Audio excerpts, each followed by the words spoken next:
안녕하세요. 엊그제 예물 때문에 파혼한 30대 여성입니다. 가끔가다 예단이나 예물 때문에 파혼했다는 이야기가 들려오면 결혼이라는 일륜지 대사를 두고 그게 뭐 얼마나 대수라고 파혼까지 하나 싶기도 하고, 솔직히 남의 얘기라고만 생각했는데 막상 저한테 닥치고 보니 정말 이런 걸로 이 지경까지 될 수도 있구나 싶네요. 남자친구하고는 회사 동료의 소개로 처음 만났습니다. 당시 저는 연애에는 크게 관심이 없었는데 회사 동료가 사람 하나 도와주는 셈치고 나가달라 부탁하여 나간 자리였죠. 그리고 나중에서야 알게 된 게 회사 동료가 야구인가 뭐를 보러 가는데 그게 티켓팅하기가 엄청 힘든 거였대요. 그런데 그걸 제 남자친구가 도와줘서 감사의 뜻으로 소개팅을 해주기로 했었다나 어쩐다나요. 회사 동료는 그게 무슨 재밌는 이야깃거리라도 된다는 듯이 저에게 떠들어댔지만 솔직히 저는 그 이야기를 들었을 때 기분이 그다지 좋지만은 않았어요. 뭐랄까, 저랑 회사 동료가 그렇게 가까운 사이도 아니었는데 그래도 어쨌든 소개팅 자리에 나갈 때만 하더라도 그런 이야기까지는 몰랐으니까요. 아무튼 그렇게 약속 시간에 맞춰 나갔는데 남자친구가 먼저 나와 있었습니다. 깔끔한 차림새에 약간 긴장한 듯한 표정이 왠지 호감이 갔어요. 그리고 남자친구도 하는 말이 저한테서 후광이 비추더라는 둥. 이거야 가까워지고 나서 했던 이야기니까 저 기분 좋으라고 한 소리였겠죠. 어쨌든 확실한 건 저도 남자친구도 서로에게 좋은 첫인상을 받았고, 그래서 이후로도 누가 먼저랄 것 없이 가벼운 안부를 주고받으며 조금씩 가까워졌어요. 2달 뒤에는 남자친구의 고백으로 정식으로 사귀는 사이가 되었고요. 사귀는 동안 남자친구와는 크게 싸우고 그런 것도 없었어요. 물론 서로 다른 두 사람이 만나 맞춰가는 과정이었다 보니 어쩔 수 없이 부딪히는 일이 생기기도 했지만 그게 그렇게 큰 싸움으로 번지는 법이 없었죠. 특히나 저는 매사가 좋은 게 좋은 거라는 생각에 정말 제가 고집하는 한 가지가 아니라면 대부분의 것들은 상대 의견에 따라주는 편이었거든요. 그러니 다툴래야 다툴 이유가 없었달까요? 그러다 저희가 사귄 지 2년째 되던 해 남자친구 부모님이 먼저 결혼은 언제 할 거냐며 남자친구를 통해 제 생각을 궁금해하셨습니다. 남자친구 나이가 36이 되었으니 그런 질문을 하시는 게 이상한 일은 결코 아니었죠. 하지만 저는 남자친구보다 4살이나 어렸고 특히나 요새는 여자들도 다들 경력 단절을 이유로 결혼을 좀 늦게 하는 추세잖아요. 당장 제 친구들도 대부분이 미혼이었고요. 그래서 저는 결혼이 급하지 않았는데 하지만 무조건 남자친구한테 기다리라고 할 수도 없는 노릇이었기에 조만간 해야죠 하고 적당히 넘어가려고 했어요. 그런데 남자친구 말이 어머님께서 만약에 결혼 생각이 없는 거면 차라리 헤어지라고 하셨다는 거예요. 그래서 자의반타의반으로 결혼을 좀 서두르게 되었습니다. 그렇게 본격적으로 결혼 이야기가 오가면서 피하고 싶지만 피할 수 없는 주제들로도 남자친구와 대화를 나누게 되었는데 그중 하나가 바로 경제적인 부분이었어요.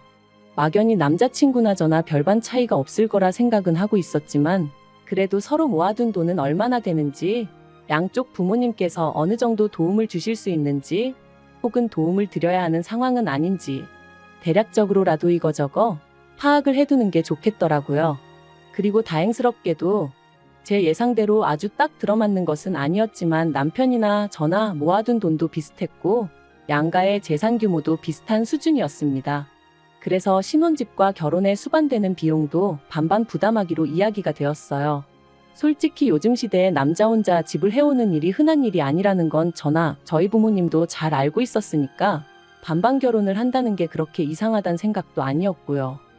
그런데 결혼 이야기가 오가는 와중에 제가 청약에 당첨되었습니다. 3년 후 입주 예정이었지만 그리고 지금 집값이 많이 떨어지긴 했지만 그럼에도 불구하고 여전히 주변 시세보다 훨씬 저렴하게 입주할 수 있는 곳에 당첨이 되었어요. 그러자 저희 집에서는 저더러 넌 참 운이 좋다, 복덩이다 하며 축하해 주셨습니다. 남자친구 부모님도 남자친구를 통해 축하한다 해주셨고요. 하지만 청약 당첨 발표가 나고 며칠 뒤 남자친구 부모님과 식사를 하게 되었는데 계약금부터 시작해서 중도금의 잔금은 누가 내는 거냐? 네가 내는 거냐 아니면 친정에서 내주시는 거냐 하는데 좀 이상하다 싶대요. 저는 당연히 남자친구랑 같이 들어갈 살 집이니 같이 내야 된다고 생각했었거든요. 그래서 제 생각을 그대로 말씀드렸더니 남자친구 부모님께선 그건 경우가 아니랍니다. 제가 청약을 넣을 때 당신들하고 상의를 한 것도 아니고 그렇다고 남자친구의 의견이 반영된 것도 아니지 않냐면서 제 독단적으로 내린 결정이니 그건 전부 다 제가 부담하는 게 맞다는 거였죠. 솔직히 어른들의 말씀이라 이렇게 표현하고 싶진 않지만 이게 바로 궤변인가 싶었어요. 남자친구 부모님이 하신 말씀대로 상의 같은 건 없었지만 그래도 결국 우리 두 사람의 보금자리가 될 건데 그걸 어째서 저 혼자 부담해야 한다는 건지 말이 안 된다는 생각뿐이었죠. 그래도 이때는 아직 입주까지는 최소 3년이나 남아있는데 벌써부터 남자친구 부모님과 이걸 주제로 왈가왈부해야 하나 싶더라고요. 그래서 그냥 그런가요? 하고 적당히 웃어넘겼습니다. 한편 남자친구와 저는 청약 당첨된 아파트에 들어가기 전까지 어디에서 지낼 것인가를 두고도 계속해서 대화를 주고받았는데 저는 솔직히 남자친구가 살고 있던 오피스텔이던 제가 살던 오피스텔이던 어쨌든 오피스텔에서 지내다 이사하는 게 좋겠다 싶었어요. 가정가구도 대충 쓰던 거 좀 더 쓰다가 새 집으로 이사 들어갈 때 싹 바꾸면 좋겠다 싶었고요. 그리고 그렇게 대충 계획을 세우고 나니까 생각보다 저희 결혼에 돈이 많이 들 것 같지는 않았죠. 그런데 이렇게 결혼식을 준비하기 시작하고 얼마 지나지 않아 어머님께서 생각지도 못한 이야기를 꺼내셨습니다. 예단이니 혼수니 그런 건 여자가 해와야 하는 거 아니냐며 어떻게 할 거냐고 물으셨거든요. 좀 당황스럽기도 하고 참고로 남자친구랑은 이미 불필요한 허례허식은 전부 다 생략하자고 말이 되어 있기도 했고 양가에도 충분히 알렸었어요. 아무튼 그러면 예물부터 시작해서 전부 다 하고 싶으신 거냐고 여쭤봤습니다. 그랬더니 그런 건 생략하고 예단하고 혼수만 하면 되지 않냐고 하시길래 제가 웃으면서 혼수는 집을 해오는 사람이 없으니 반반하기로 했었고 그러면 예물도 해주셔야 하는 거 아니냐니까. 저더러 너 그걸 꼭 받아야겠니? 하시는 거예요. 이때는 진짜 당황스러운 수준을 넘어서 지금 무슨 말씀을 하시는 건가 싶었는데 사실 그전까지는 좋은 게 좋은 거다 생각해서 어머님 말씀 중 납득이 안 되는 부분이 있어도 설령 나중에 안 할지라도 일단은 네 하고 대답이라도 잘 해드렸거든요. 그런데 자꾸 그러니까 웃는 낯에 침을 뱉으려고 하신다는 게 딱 느낌이 오면서 더는 이러면 안 되겠다 싶었어요. 그래서 네, 꼭 받고 싶어요 했습니다. 그것도 좋은 걸로 오래오래 간직할 수 있는 걸로 받고 싶다고요. 그랬더니 어머님 표정이 싹 바뀌면서 언짢은 기색을 감추지 못하시대요. 하지만 제가 결정적으로 남자친구와 파혼을 결정하게 된 건 단지 어머님이 이런 모습을 보이셔서만은 아니었습니다. 사실 어머님이 아무리 이상한 분일지라도 제 남자친구가 앞으로 평생 제 편이 되어줄 거라는 어떤 믿음이라던가 확신을 주었다면 제가 파혼이란 카드까지 꺼내들진 않았을 거예요. 맞아요. 문제는 제 남자친구였습니다. 지금도 왜 사귈 때는 그런 사람이란 걸 알아차리지 못했을까 싶다가도 사실은 알면서도 좋아하니까. 이것만 빼면 괜찮은 사람이니까 뭐 그런 식으로 제 나름대로 합리화를 시켰던 건 아닐까 싶기도 하고. 예단이니 뭐니 결국 어머님께선 저희 뜻대로 하라고 한 발 물러나셨어요.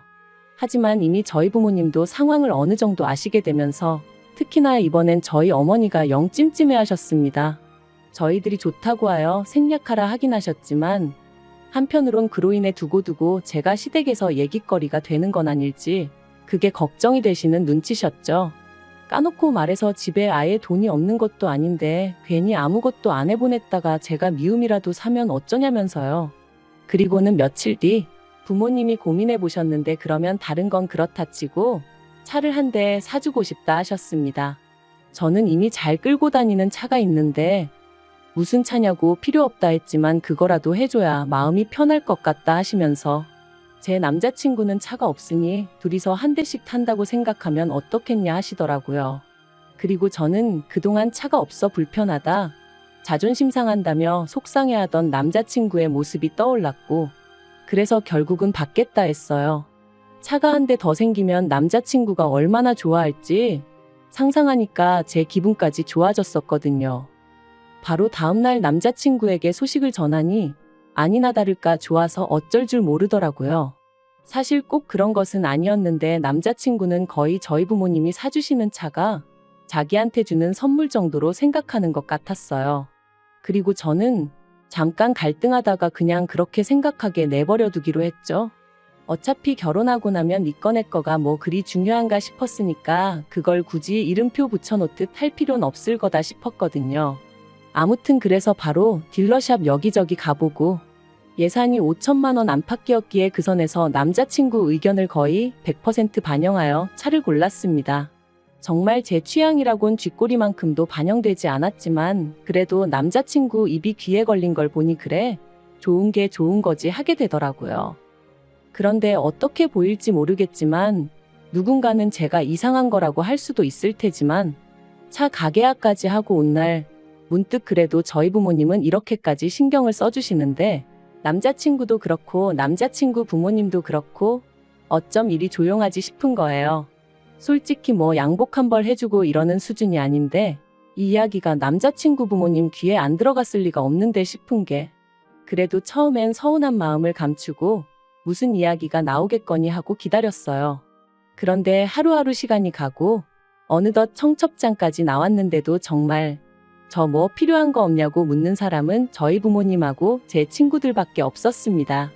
그러니까 하루는 갑자기 너무 서럽기도 하고 속도 상하고, 그래서 자존심을 내려놓고 남자친구에게 나도 뭐 하나 받고 싶다고 했어요. 그랬더니 남자친구가 뭐가 필요하냐면서 화장품? 이러고 묻는데 짜증이 확 나는 거예요.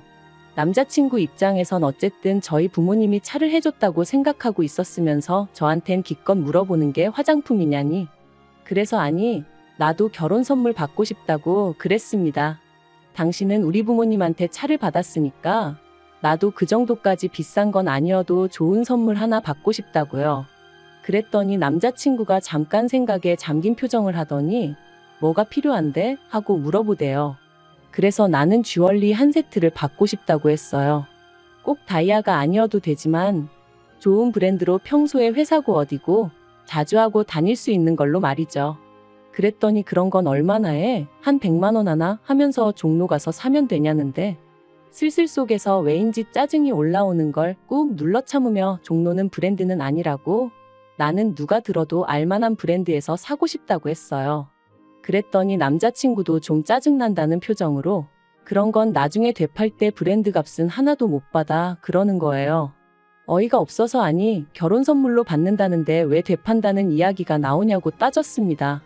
그러자 남자친구가 예를 들면 그렇다는 거라면서 그만큼 브랜드는 그냥 이름표일 뿐이라고 중요한 건 퀄리티를 따져야 하네 어쩌네. 솔직히 이미 그때 마음이 정말 많이 상했어요. 자기 차 사러 갈 때는 예산 초과라고 해도 괜히 외제차까지 보러 다니면서 거들먹거리던 인간이 정작 제가 브랜드 주얼리를 받고 싶다니까 거품이 어떻고 허영이 어떻고 해 되는 게 어이가 없었죠. 게다가 처음 들어간 매장에서 제가 한 세트를 골랐는데 그게 300만 원이 좀 넘었어요. 그리고 참고로 제 한 달 월급이 400 이상이니 저는 그게 저한테 과분하다고는 생각하지 않았습니다. 막말로 제 돈으로 산다고 못 살 것도 아니었다는 얘기예요. 하지만 기왕이면 남자친구나 남자친구 부모님한테 받고 싶었어요. 결혼 선물이란 의미로요. 그런데 남자친구가 직원들도 다 보는 앞에서 입을 떡 벌리고는 이 조그만한 게 귀걸이는 하고 나면 머리카락에 가려져서 잘 보이지도 않는데 이렇게 비싸냐면서 저한테 진짜 갖고 싶은 거야? 그냥 주변 여자들이 하니까 사고 싶은 건 아니고? 잘 생각해봐 막 그러는 거예요. 그러니 제가 얼마나 창피했겠어요. 진짜 쥐구멍이라도 있으면 숨고 싶다는 게 이런 거구나 싶었죠. 결국 도망치듯 매장을 빠져나왔는데 눈물이 펑펑 나더라니까요. 저희는 그 길로 카페에 들어갔고 대화를 나누기 시작했습니다. 남자친구는 저더러 잘 생각해보라면서 300만 원이 결코 적은 돈이 아니라며 저더러 너는 예뻐서 1,000원짜리를 해도 1,000만 원짜리로 보인다는 개소리를 하더라고요. 그래서 제가 그래 300만 원은 결코 적은 돈이 아니지 하며 안 받겠다 했습니다. 그리고는 대신 차도 계약 취소하고 없던 일로 해야겠다고 했어요. 그랬더니 남자친구 눈이 정말 휘둥그레지면서 그게 무슨 소리냐 언성을 높이더라고요. 지금 그거 주얼리 안 사준다고 치사하게 이러는 거냐면서 이럴 거면 가서 사 이러는데 막말로 기분 다 잡쳤는데 제가 무슨 어린애도 아니고 사탕 하나 물려주면 가만히 있고 그런 게 아니잖아요. 그래서 됐다고 생각해보니 내가 문제였다고 그랬습니다. 처음부터 서로 주거니 받거니 안 하기로 했었으니 그냥 안 했어야 하는데 괜히 차를 해준다고 해서 이 난리라며 차 안 사주고 그 돈에서 그냥 내가 알아서 내 귀걸이고 목걸이고 살 테니까 그런 줄 알라고 했죠. 그랬더니 이제 말 그대로 치사한 애 어쩌네 그런 게 어딨냐. 차랑 귀걸이랑 같냐. 막 그러더니 급기야는 차는 자기가 저한테 빌려줄 수도 있지만 이 말도 너무 웃겼어요.